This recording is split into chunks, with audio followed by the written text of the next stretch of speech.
अशा चमचमीत झणझणीत रेसिपी पाहण्यासाठी स्वादिष्ट मेनू चॅनलला सबस्क्राईब करा आणि बेल आयकॉनवर क्लिक करा.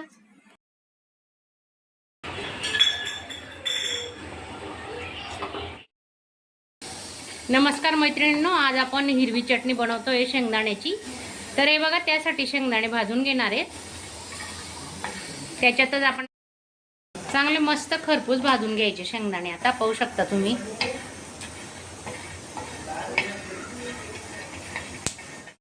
मिरच्या भाजून घेतोय आपण आता.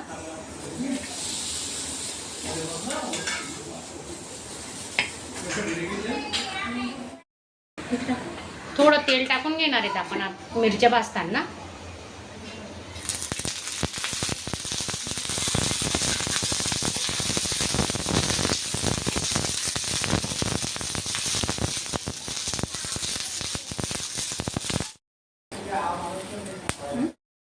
लसूण टाकून घेतोय आपण 10-12 पाकड्या. थोडी कोथिंबीर.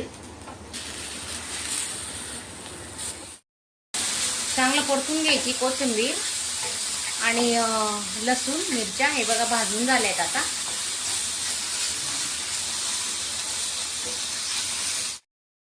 थंड झालेत शेंगदाणे. आता आपण याच्यात टाकून घेणार आहेत मिक्सरच्या भांड्यात.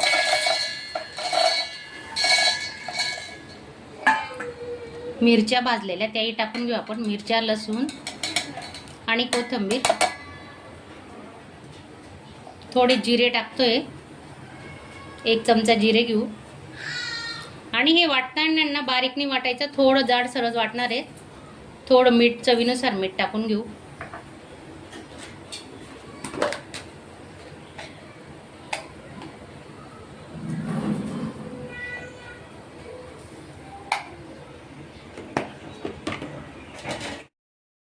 चटणी आपण आता तळून घेणार आहे. तेल टाकून घेऊ 1 पडी.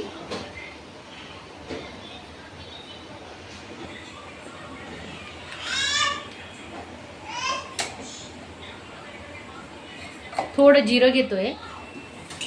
जिरं 1 चमचा जिरं आणि 1 चमचा तीळ घेणार आहेत आपण.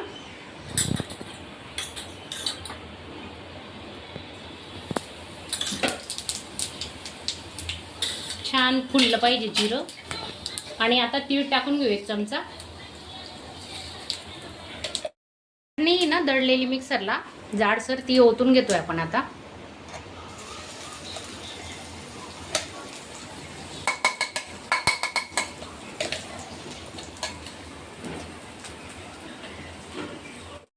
बारीक चिरलेली कोथिंबीर टाकून घेतोय आपण. आणि मस्त स्लो गॅसवर आहे ना परतत राहायची चटणी चांगली सुकी होईपर्यंत. तुम्ही प्रवासातही घेऊन जाऊ शकता. 1 महिना आरामात टिकणारी चटणी आहे ही. कारण आपण याच्यात आहे ना पाण्याचा वापर अजिबात केलेला नाही आहे. पाहू शकता किती छान हिरवीगार चटणी दिसते.